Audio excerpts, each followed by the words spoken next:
Pemirsa, Komisi Pemilihan Umum di berbagai daerah terus melakukan persiapan jelang pemilu 2024. Sejumlah surat suara rusak ditemukan saat proses penyortiran dan pelipatan surat suara.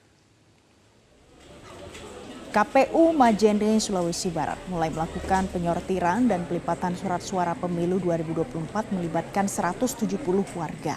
Surat suara yang disortir dan dilipat adalah surat suara pemilihan presiden dan wakil presiden. Adapun jumlah surat suara mencapai 640.000 lembar dengan rincian masing-masing 127.193 lembar untuk Pilpres, DPD RI, DPR RI, dan DPRD Provinsi, dan DPRD Kabupaten, dan sudah termasuk surat suara yang digunakan jika terjadi pemungutan suara ulang. Dalam penyortiran tersebut, sejumlah surat suara Pilpres mengalami kerusakan dan nantinya KPU Majene akan melakukan rekap jumlah surat suara rusak untuk dilaporkan ke KPU Sulawesi Barat dan KPU RI untuk dilakukan penggantian.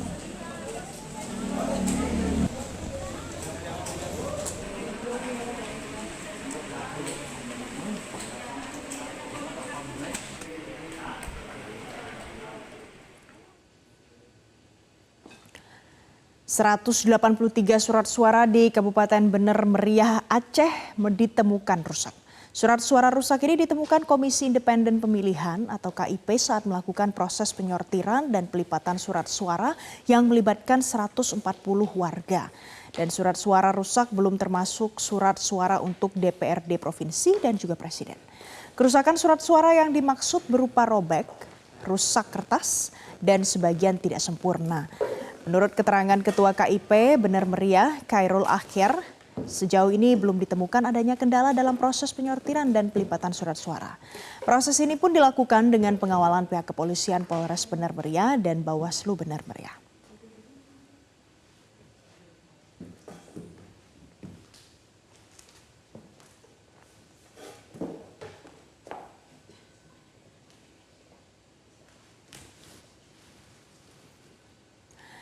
Selain dua daerah tadi, pemirsa, KPU Kabupaten Kendal telah memulai proses sortir dan lipat surat-surat suara DPD RI, DPR RI, DPRD Provinsi, DPRD Kabupaten, dan PWP.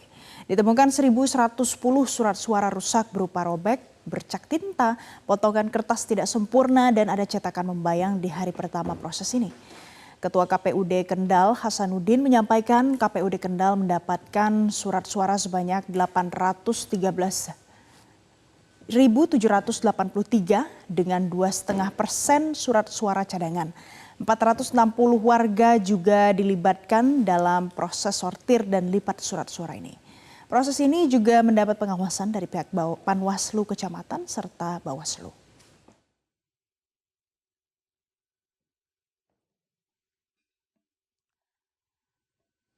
Jelajahi cara baru mendapatkan informasi. Download Metro TV Extend sekarang.